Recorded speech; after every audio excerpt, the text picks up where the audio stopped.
Snap Judgment Studios. Get a behind-the-scenes look at Comedy Central's The Daily Show on Beyond the Scenes, an original podcast from The Daily Show with Trevor Noah. Every week, host Roy Wood Jr. goes deeper with notable guests and experts from the Emmy Award-winning series, and together they use comedy to tackle current topics, from gentrification to gun laws, and take a closer look at how and why these topics matter. Listen to Beyond the Scenes from The Daily Show with Trevor Noah on the iHeartRadio app, Apple Podcast, or wherever you get your podcasts. New episodes every Tuesday. Okay, so I live in beautiful Oakland, California, right? Home of the Black Panthers, Lake Merritt, and some of the best folk in the world. And here, in this wonderful knot paradise, marijuana is legal. And it seemed like it was legal for a long time, but now it's really legally legal. And back in the glorious before time, a few weeks ago, when you could greet people, friends or strangers, with hugs and kisses and stuff like that, back when only robbers wore masks, back then one day, before the holidays, I could think of no better gift for my loved ones than what these newly legal marijuana stores were selling. Of course, you know, I'm not a smoker myself, but I thought perhaps some of my compatriots, you know, they might appreciate some of that CBD oil that apparently heals whatever ails you. So, I rolled to the spot. In this store, it looks like an Apple store. It's beautiful, clean lines, nice, really nice. But a line out of the door onto the street. Dagnammit. So I get in the line. And this line, it's a mixed crowd. Some old, some young, every color, race, all the various genders. Wonderful. Oaklandy. I get in this line, and the guy in front of me says, "Well, wait a minute. Are you that storyteller guy with that Snap Judgment outfit? I love that show." "Hey, man. Thanks for the love." And a woman in front of him, "You're Mr. Snap Judgment." "Yeah." And another woman.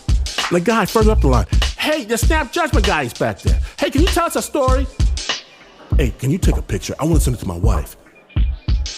And it's crazy. All these good people showing me crazy love. And yeah, it's thrilled to be occasionally recognized. It's wonderful. But I'm on the radio, and this is weird. That's the guy, the storyteller guy with that Snap Judgment. You know the Snap Judgment. Then it occurs to me, this is not just some random line. This is a self-selecting line. A line with a bunch of people who had the same idea I did. That's why they're here. And I can't lie. A tear. A small tear. It leaks from my eye. I have to wipe it away because right here, right now, in this line, at long last, I have accidentally tripped across the thread that connects us all. I have finally found my tribe.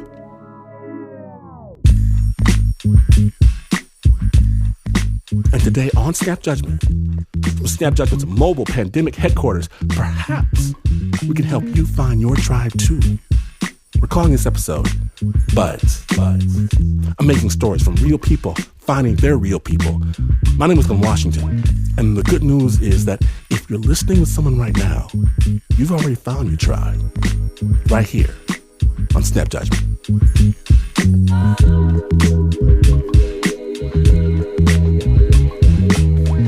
Now, our story comes out of San Francisco, late 80s, and it reminds me of kind of the times we're in today, when higher powers that were slow to respond to the AIDS crisis sweeping through America, and everyday folk, they pitched in to do what they could do to help out.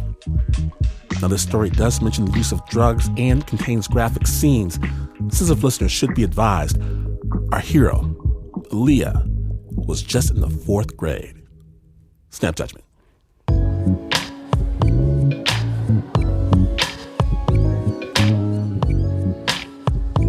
We were going to the cafeteria because we had a special guest. The special guest was a cop. Like a cop. There was a moment of wondering if he was there for me or my family, like heart-pounding terror. He tried to be chummy with the kids and authoritative at the same time. And then he tells us that we're going to be spending a lot of time together that semester to learn how to just say no to drugs. The program was Drug Awareness Resistance Education, or DARE. It was part of Nancy Reagan's Just Say No campaign. The idea? To educate kids about the perils of crack, heroin, and marijuana. The cop would say, like, what do you say if someone offers you a cigarette? Just say no. What do you say if someone tells you all the kids are doing it? Just say no. Every time the cop came, the students would break into groups to basically role play, which was stressful for Alia. And I was always the last kid picked. Always the last kid picked. I was into cat sweatshirts and horse sweatshirts.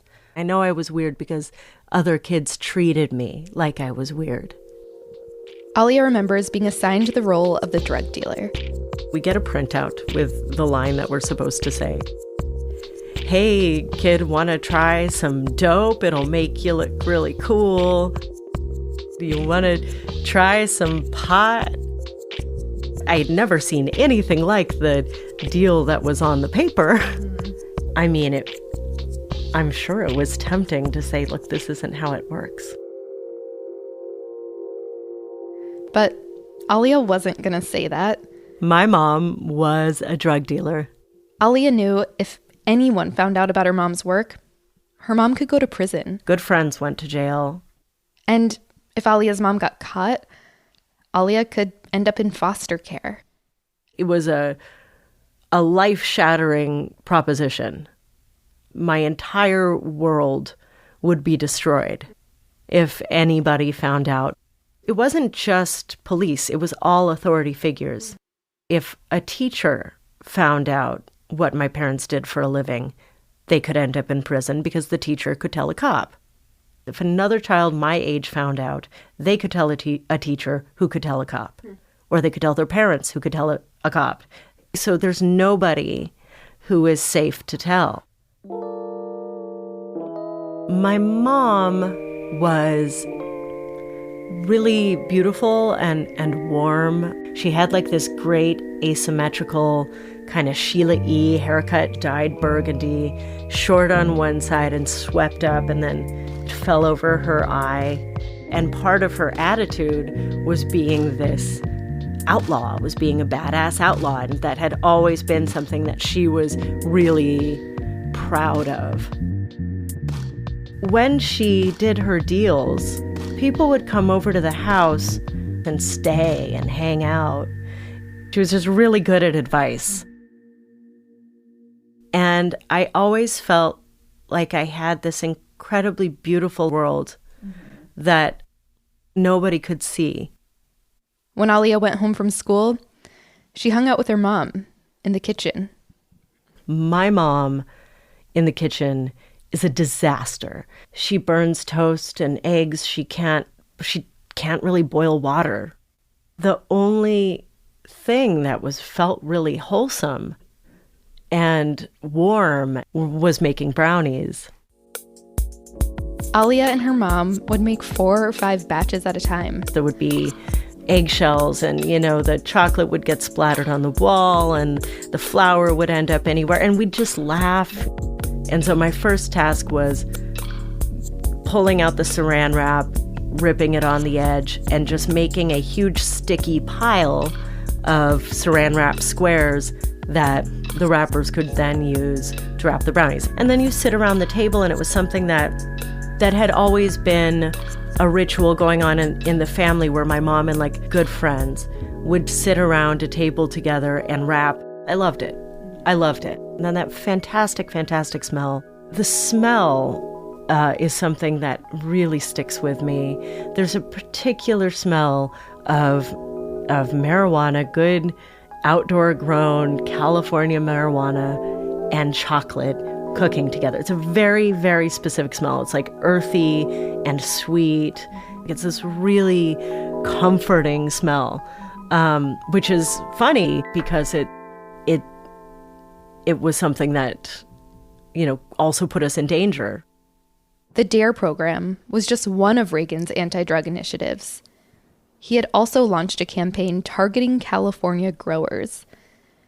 As a young kid back in Mendocino, where people grew weed, Alia heard helicopters thundering over the nearby fields. And U-2 spy planes swooping over our house. Tanks would come through the town. There were over 100 agencies involved by the mid-'80s, and they were dedicated solely to eradicating growing in California. They would use disused military equipment, infrared photography, and people would get busted, and they would be people that my family knew, who were part of the community, who were good people, were just mountain hippies. And it scares your parents and it scares their friends. So you get ingrained with this idea of who's good and who's bad. And when you're raised with the idea that you're an outlaw, the bad guys are the cops. I feel like as an adult, it's hard to keep a secret, but as a kid, it must have been so hard to keep that secret.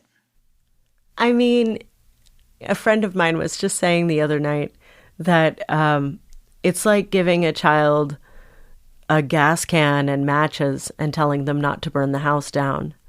And I guess that's true in a way, but I felt, how can I explain this? I felt so much on my mom's team. She just trusted me. Did that feel powerful? Yes, I think so. It is special to be part of a secret. As time went on, Alia got more comfortable with the DARE cops. As I sort of relaxed into the idea of, this is a joke. This is a big joke. Alia brought her mom DARE pens and folders. And bookmarks. I had a T-shirt at a point, and I think I won it by giving right answers. The DARE logo was just DARE to keep kids off drugs. Alia's mom cracked up at Alia's new DARE swag. That's in the period where DARE's funny, and then the novelty wore off and it stopped being funny.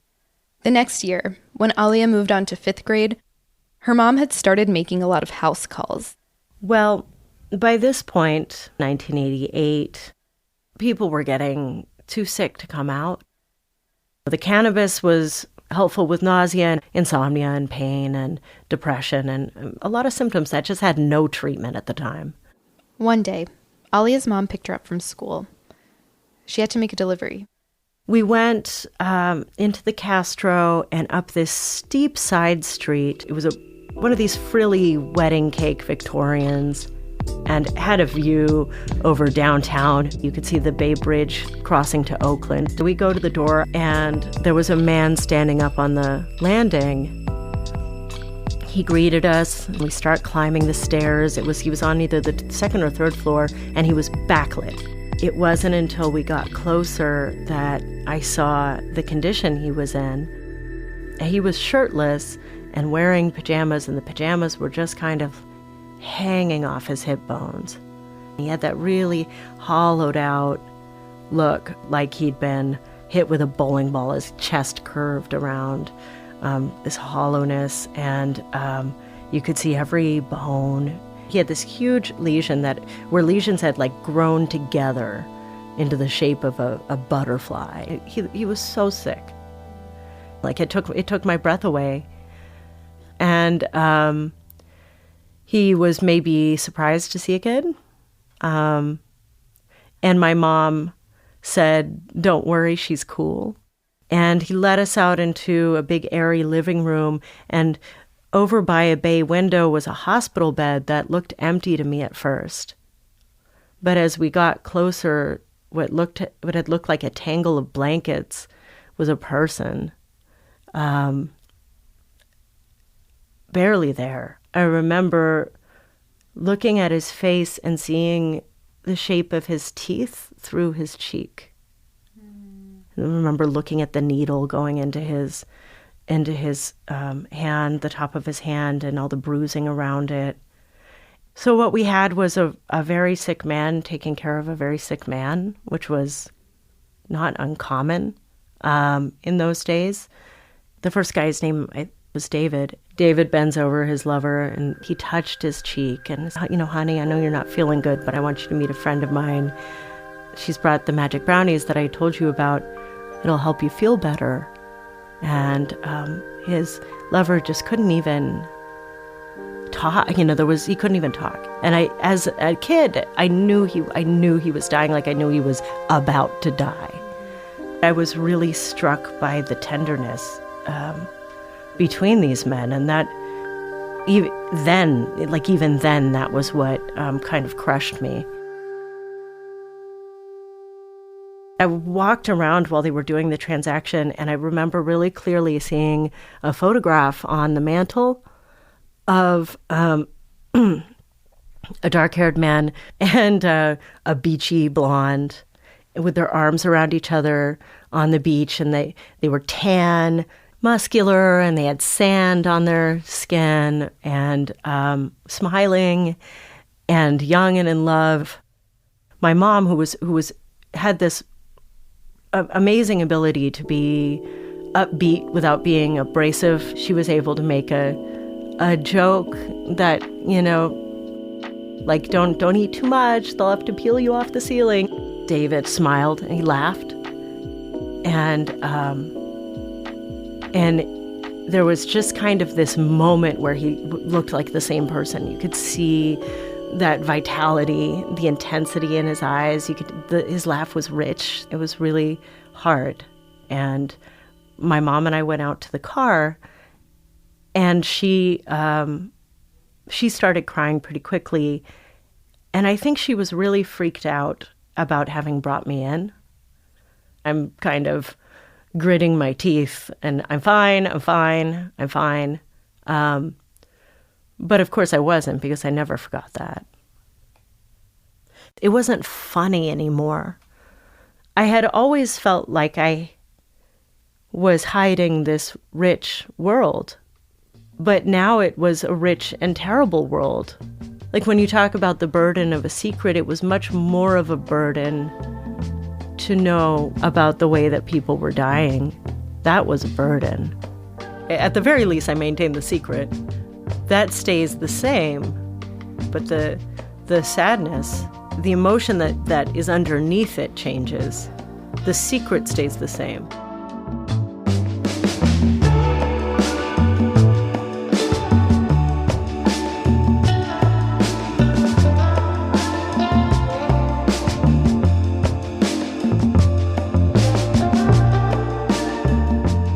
Special thanks to Aaliyah Volz for sharing her story with The Snap. For more about Aaliyah's mom's business selling weed brownies, order her book, Home Baked. It comes out on 4/20. The original score for that story was by Doug Stewart. It was produced by Shayna Shealy. After the break, dreams ain't always what they seem. Snap judgment. Stay tuned.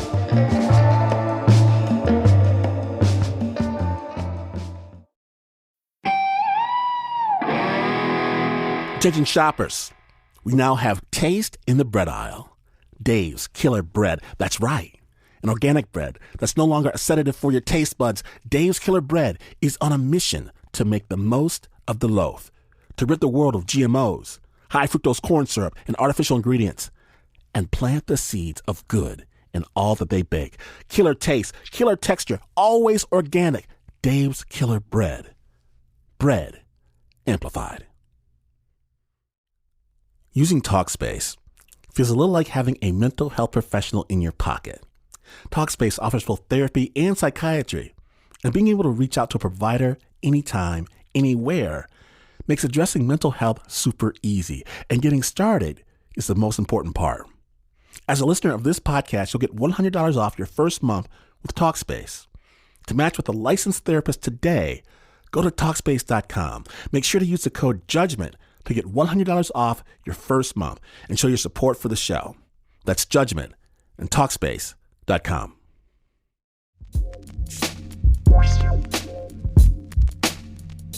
Snap Judgment's Zoom layer Welcome back to Snap the Buds episode. My name is Glenn Washington. And next, we're going to bring back Nige Turner, Snap Judgment's resident youngin' and adultish podcast host. Now, before the story begins, know that it does mention suicide. It contains graphic body imagery. Sensitive listeners, please be advised. Now, back in the late 90s, ever since Nige had his pacifier and his diaper on, Nige had one dream, and that dream was to become a firefighter. But Nige had no idea what his dream would cost. Nige, take it away.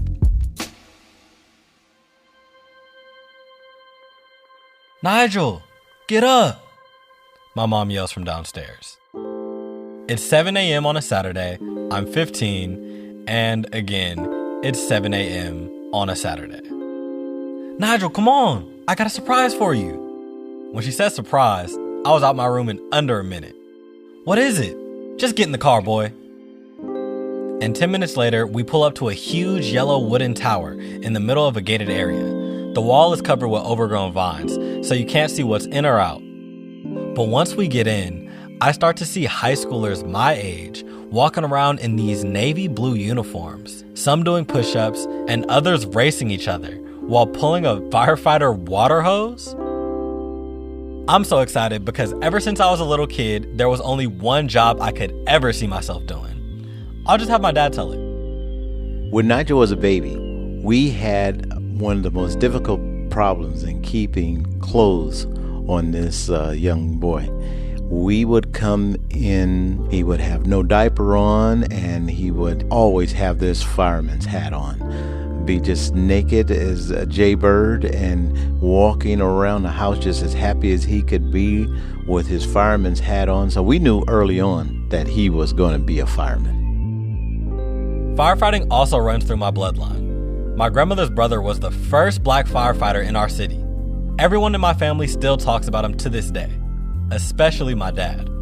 When he was younger, he was this close to becoming a firefighter, like job offer in hand and everything, but my mom wouldn't let him. And here, 21 years later, that same woman was driving me to the Firefighter Youth Academy.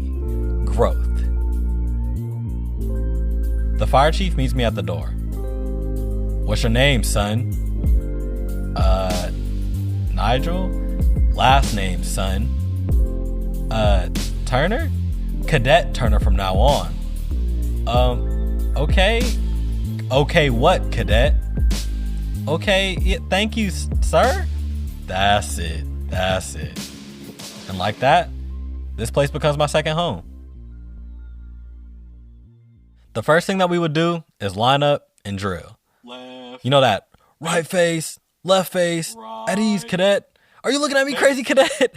That kind of stuff that you see in every military movie. I complained about it a lot, but secretly, I loved it. Renegade, salute. Another reason I loved going to the academy was because my best friend was also there. My name is Greg Hill. Knight is my bro. We go back since, forever it seems like. Greg's dream to become a firefighter began when he had a literal dream about becoming one in middle school. He was 2 years older than me, and he had already been training for a year. My favorite thing that I like to do personally was just cook. It was mainly breakfast. My eggs are always fire, and my bacon is too. Word to Naj. You was cool. You was cool. Even Fire Academy aside, like, Greg knows. Ask Greg about my grits. Hey, yeah, his grits are fire though. I'm not gonna lie. Fire. That was always my favorite, aside from cleaning or doing drills. Just knowing I had Nigel with me, and it just made it even more fun. And I was actually selected to be one of the best drill people to represent our group of fire academies. We also learned how to triage. They brought down real actors with like real blood and all the clothes were like cut up. Fire room simulations. They started like a fire in the room. So we had to like walk in and crawl like on our hands and knees and like stay together though at the same time and just search around to find people inside the fire room. So it was just super intense.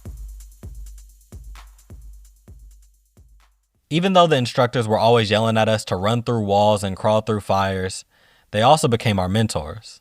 There was one instructor that we liked that was different from the others that I wouldn't say liked, that we loved, just because he helped us to understand and really made it a lot easier just to get through the academy and not be so nonchalant about it and just know that how serious this is. This instructor was by far my favorite as well. He was serious, but like a fun serious. He also took time to ask us questions and check in about how we were feeling about the box. As a firefighter, we're always the first of the scene. It could be a medical scene. It could be a shooting and like an impaling or something like that. So this instructor really got to us in having us understand that whatever situation that we get in, we never want the people to know that we're panicking. So whatever emotions that we have to put that in a box and shove that away and focus on what the job is. And then later on, once we get home, maybe we can go, we go to that one person that's always there for us. That's a good listening ear. And we just let open that box and just flow out our emotions about, what's been going on and stuff like that. So that's what really stuck with us most, and especially going through life too. For the next 2 years, Greg and I gave our blood, sweat, and tears to this dream of becoming firefighters. Like when the counselor at my high school would ask me, "What college are you going to?" I'd proudly say none. Because after I graduate, I'm going to follow Greg to EMT school, then to the actual adult firefighter academy. Did you know that like I looked up to you in the academy? Stop playing. Do you remember that picture that you had posted? What picture? At the like Folsom Festival. Oh yeah. As a part of his EMT training, Greg would work festivals and events in the Bay Area in full uniform and everything. I think you were like standing there and you had like your earpiece in your ear. Mm-hmm. You had like the whole like pants and boots, and, like the whole setup. Like, I remember you posted that and like everybody in the academy was like, "Yo, Greg made it." I'm like, I want to know like, how did you feel like in that moment when you had went to Folsom Festival and like posted that pic? So first off, that Folsom Festival was wild. It's a fetish festival, so that involved some, a lot of crazy things that you would think that you need medical attention to, but people often denied that. So, for example, there was a tent where they had sharp things that they cut each other with, like the sensation of losing blood to people turned people on. So you would sometimes have people that would pass out and we would have to run over there and work on them and get them, back conscious. I seen a live birth, my first ever live birth I've seen at a festival. Like that was just blew my mind.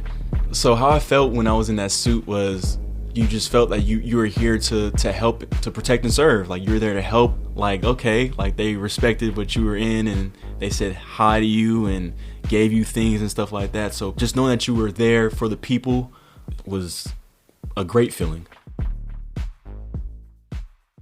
Then one Saturday I show up and I can't help but notice that our favorite instructor isn't here. After class, I ask about him and all I can get from anyone is that he had a really bad emergency call where things just didn't work out and he lost someone. I think, okay, well, that happens time to time. I'm sure he'll turn up when he's ready. But next week, nope. And the Saturday after that? We could just tell in the other instructors that something was wrong. You could just tell just the way they looked, the way they talked. It wasn't as much yelling as it normally is, so everybody knew something was wrong. So they sat us in the room, and that's when they told us the news. Our favorite instructor had passed away. No other details were given. That was the guy that made us happy whenever he came into the door. He changed our whole mood up seeing him, so that hurt. We all stand in a moment of silence for him, and then we're dismissed. What hit us so hard about the news was this was an instructor that obviously told us about the box, but he took it very hard and they put him on leave, and unfortunately he just took a bad turn. Did that make you like waver from your decision of being a firefighter at all, or? No, not at all. Instead, it just wanted us to strive to be even better for him. It sparked a fire in us to to remember the key things that he told us. For example, the box. So whenever we felt the emotion of missing him, we would go to one another and talk about it and just motivate each other just to keep going strong and to never stop. I'm on kitchen duty that day making eggs and bacon for everyone, and all I can hear is the other cadets whispering about the announcement. I can't make everything out, but one word I keep hearing is suicide. I try my best to ignore it, but I don't know. Instead, I just add these feelings into my box. Eventually, it's my senior year of high school. Greg has now graduated from the academy and is on the EMT training. I have to do what are called ride-alongs with a local fire station. Almost every hour, we hop into the truck and we head on a call. And the rush when you climb into the truck, sirens blasting, while you're talking to your crew through your headset, is like nothing I can explain. Except most of the calls are for small things, like, no, Miss Brown, it's not a fire, you just need new batteries in your smoke detector. One morning, we hop in the truck and almost instantly, I can tell that the mood is a lot more serious. Once we arrive at the home, the firefighters ask me to follow them to the scene, but they also motion for me to hang back a little bit. So we inch into the backyard, and we find a man just sitting there in his hot tub, very still. I can only see the top of his head. I'm like 20 yards away, so I can't really smell much, but I see everyone's face scrunch up as they approach him. I see a firefighter check the man's pulse. Nothing. Then the captain says, "Let's get him out." So the 3 firefighters position themselves around the man to pull him out. As they lift the body, the man's skin slides right off. I throw up. The captain sits me in the truck while the rest of the group carries on with the job. On the way back to the station, we grab burritos and we move on with the day like nothing happened. When I walk back to my car from the station after the day's all over, I don't think I can ever build that box. Not truly. And just like that, I was done. But for Greg, the dream went on. He tells me that he didn't pass the EMT test, but that's normal. And all he's got to do is retake the test in a few months, and that we'd celebrate when he graduated. A couple months later, I get a text from my friend Micah. "Yo, check Greg's Snapchat." So I had Snapchat rolling and I was on my computer looking at my test results and just going down slowly looking at each category because it was 4 categories. So the first category was a pass, felt excited about that. Second one was a pass. Third was a pass. So I was like, cool, just one more. And I'm like there. And the 4th one was a fail. What I didn't know was this was Greg's 5th time failing the EMT test. He was just 1 or 2 questions off, just like in his previous attempts. And that's when I lost it. I just felt like I was just worthless. Like I had nothing else to give. A few minutes later, Micah drives to my house with my other friend, Abe. Once I hop into the car, Micah takes off, going over the limit, making sharp turns. I say, "Yo, why are you driving so stupid? You about to kill us." "Bro, check the group chat." As soon as I open it, I see a message from Greg saying, "This was the end of me. Like, this is my dream and I can't do it. Like, I can't do it. I didn't feel like living. I wanted to crash my car. I was going like maybe like 120. I just couldn't do it for some reason, but I really wanted to. Like, that's just how I felt." We pull up outside of Greg's place and we call his phone. He doesn't answer. We start banging on his door and his mom lets us in, and we run up to his room. Then Mike and Nige and Abe busting on our door, and I'm like, what the heck? We slowly walk in and we see Greg on the edge of his bed. We sit on the floor and we just talk. We talk about all of our failures. "Bro, I spent thousands of dollars on trying to build my own business. It blew up right in my face. I just had to keep going." how we all shot for the moon. You remember the cement mason apprenticeship, and I tried that for 10 months every day, trying to work it out, but I just didn't make the cut. And landed flat on our butts. Out of all of us, none of our original plans worked out. And that's a heartbreak that was probably the most difficult to swallow. But we have to. A lot of times, like, when I go through situations, I don't say I need people. I rarely ever say I need people there.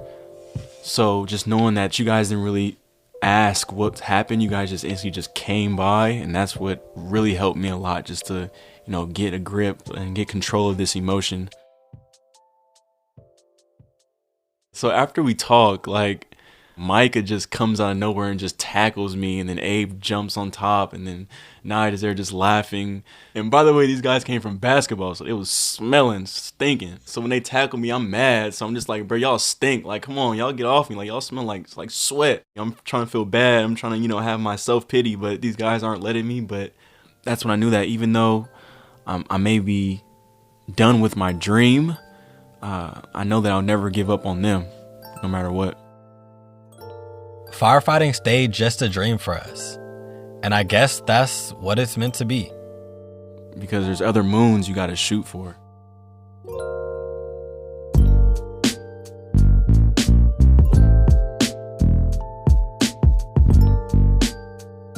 Thank you, Nige, for sharing this story. The piece was brought to us by Adultish, a fantastic culture, advice, and storytelling show created by Snap alum Davey Kim and YR Media.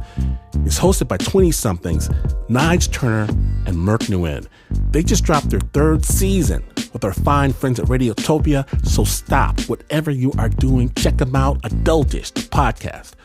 Music for this story composed by the young artists at YR Media, including Clay Xavier, Marcel Angelo, and the young enough Davey, Triple Threat, Kim.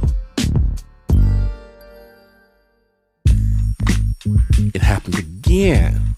Can you believe it? Now, if you missed even a moment, get the amazing Snap Judgment podcast. Subscribe to Snap, a podcast that transports you into another time, another place. Something tells me we're going to need to be transported a little bit over the next few days.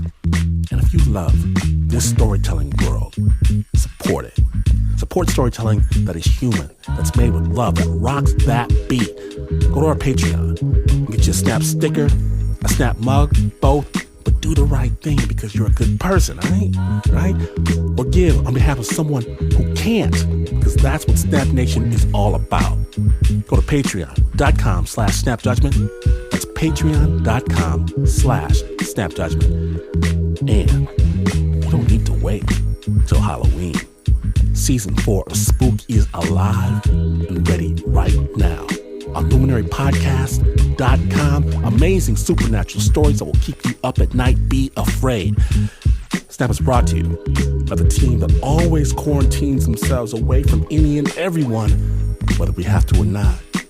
Except, of course, for the Uber producer, Mr. Mark Ristich, Pat Mesiti-Miller, Anna Sussman, Renzo Gorio, John Facile, Shayna Shealy, Liz Mack, Mercer Dodge, Nika Singh, Eliza Smith, Lauren Newsom, Teo Ducott, Flo Wiley, Nancy Lopez, and Leon Morimoto.